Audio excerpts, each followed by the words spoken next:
dari pohon akasia, kursi untuk duduk tamu. Janganlah sedih para manusia, sebab Allah selalu di sampingmu.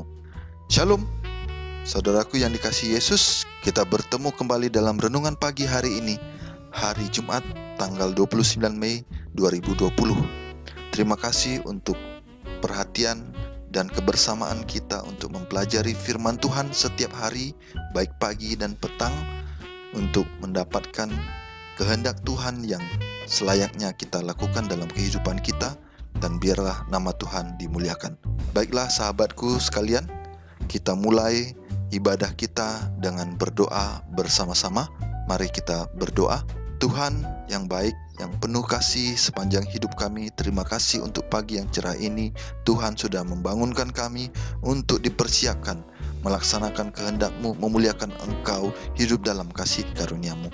Biarlah Bapa, segala aktivitas kami tidak lepas dari bimbingan-Mu saja Roh Kudus, dan biarlah kami memuliakan Engkau dalam setiap langkah tindakan kami, gerak-gerik kami, perkataan kami, dan pikiran kami Tuhan.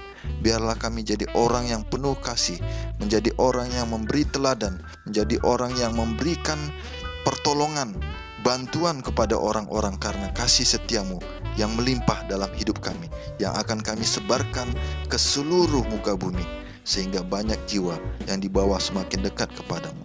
Terima kasih Bapa atas segalanya. Termulialah Engkau sepanjang hidup kami. Dalam nama Anak-Mu Yesus Kristus, Tuhan dan Penebus kami berdoa dan mengucap syukur selalu. Amin. Saudaraku, renungan pagi kita pada pagi ini berjudul Berdoa dengan Alkitab di tangan. Mari kita baca ayat hafalan bersama-sama.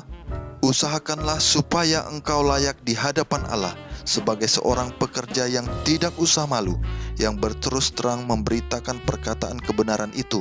Tertulis dalam 2 Timotius 2 ayat 15. Baiklah setiap orang yang mengaku percaya bahwa Tuhan akan segera datang, menyelidiki kitab suci, tidak seperti sebelumnya. Karena iblis bertekad untuk mencoba setiap alat yang memungkinkan untuk mempertahankan jiwa-jiwa dalam kegelapan dan membutakan pikiran terhadap bahaya saat-saat di mana kita hidup. Biarlah semua orang percaya mengambil Alkitab mereka dengan doa yang sungguh-sungguh, agar mereka dapat diterangi oleh Roh Kudus seperti apa itu kebenaran, agar mereka dapat lebih mengenal Allah dan Yesus Kristus yang telah Dia utus. Selidiki kebenaran akan harta terpendam dan kecewakan musuh saat ujian tepat di hadapan kita, karena seruan nyaring malaikat ketiga telah dimulai dalam penyataan kebenaran Kristus, penebus dosa yang mengampuni. Ini adalah awal dari cahaya malaikat yang kemuliaannya akan memenuhi seluruh bumi.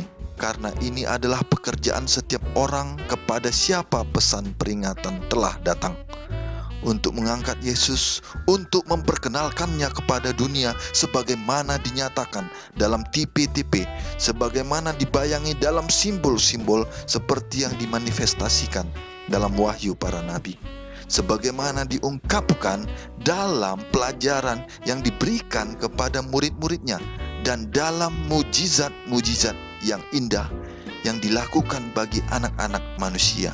Selidiki kitab suci, karena itulah yang bersaksi tentang Dia. Jika Anda mau bertahan melewati masa kesukaran, Anda harus mengenal Kristus dan sesuai dengan karunia kebenarannya yang Ia nyatakan kepada orang berdosa yang bertobat. Kebijaksanaan manusia tidak akan berguna untuk menyusun rencana keselamatan. Filosofi manusia sia-sia. Buah dari kekuatan manusia yang paling mulia tidak berharga di samping rencana besar Guru Ilahi. Tidak ada kemuliaan bagi kita. Semua bantuan dan kemuliaan manusia terletak pada debu, karena kebenaran yang ada dalam Yesus adalah satu-satunya agen yang tersedia dengannya kita dapat diselamatkan. Kita memiliki hak istimewa untuk terhubung dengan Kristus. Kemudian ilahi dan manusia digabungkan, dan dalam persatuan ini harapan kita harus bersandar sendiri. Karena Roh Kudus menyentuh jiwa, maka kekuatan jiwa dipercepat. dan kita menjadi makhluk baru di dalam Kristus Yesus. Dia dimanifestasikan untuk membawa kehidupan dan keabadian terhadap cahaya. Dia berkata, perkataan-perkataan yang kukatakan kepadamu adalah roh dan hidup. Pemazmur menyatakan, bila tersingkap firman-firmanmu memberi terang, memberi pengertian kepada orang-orang bodoh. Dikutip dari buku Review and Herald 2 November 1892. Sahabatku dalam Yesus, marilah kita selalu berdoa dengan judul pelajaran katakan, berdoa dengan Alkitab di tangan. Supaya ketika kita berdoa, kita juga mengerti bahwa ada firman Allah yang selalu menguatkan kita dalam doa-doa kita. Ada firman Allah yang akan memberi pemahaman pada kita mengenai apa yang layak kita doakan dan mengapa doa kita diberikan jawaban seperti apa yang terjadi pada waktu itu. Biarlah kita juga melihat betapa banyak mujizat-mujizat dalam Alkitab, dan kita menyampaikan permohonan kita agar semua mujizat itu menjadi kekuatan iman kita, dan tidak mustahil mujizat itu juga terjadi di masa kita bila kita benar-benar percaya kepada Tuhan.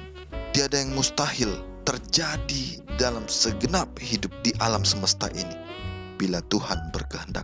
Marilah kita memahami banyak sekali firman Tuhan yang menyatakan keajaiban, tuntunan, dan kekuatan yang diarahkan oleh Roh Kudus, sehingga kita sanggup mengalahkan kuasa iblis si jahat tersebut. Jangan sampai kita berpegang pada filosofis manusia, pada kata-kata mutiara manusia, pada motivasi-motivasi manusia yang tiada dasar alkitabiahnya untuk membuat kita sanggup menjalani kehidupan yang berat ini. Padahal kita mempunyai Alkitab, firman Allah yang tertulis, yang mulia untuk membentuk iman percaya kita dan keteguhan hati kita dalam menyembahnya. Biarlah nama Tuhan dimuliakan. Kita sama-sama berdoa.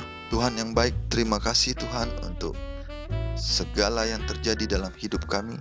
Biarlah Tuhan kami selalu berpegang pada firman-Mu, pada kebenaran Alkitab-Mu. Kami berdoa dengan tuntunan-Mu Roh Kudus, sehingga kami berjalan pada iman yang tepat dalam menghadapi segala kondisi di dunia ini. Kami percaya Tuhan, Engkau selalu ada bagi kami, bahkan menggendong kami ketika jalan kami begitu penuh duri dan batu-batu tajam. Kami percaya Tuhan, Engkau selalu menjaga kami dan memberikan segala pengorbanan dan berkorban seluruhnya untuk hidup kami ketika kami menghadapi pencobaan terberat dalam hidup kami. Biarlah kami Tuhan selalu merenung-renungkan firman-Mu dan meminta bimbingan-Mu Roh Kudus, mendengarkan Engkau berkata dalam hidup kami, sehingga kami menjalani hidup hanya karena tuntunan-Mu saja. Terima kasih Bapa atas segalanya. Jadilah kehendak-Mu dalam hidup kami dan memuliakan Engkau sepanjang masa. Di dalam nama-Mu Yesus Kristus, Tuhan, Raja dan Penebus hidup kami, yang mengampuni dosa kami, kami berdoa. Amin. Burung dara di atas galah, permukaan galah sangat kasar. Saat sedih banyak masalah, dalam kasih Tuhan selalulah sabar. Horas.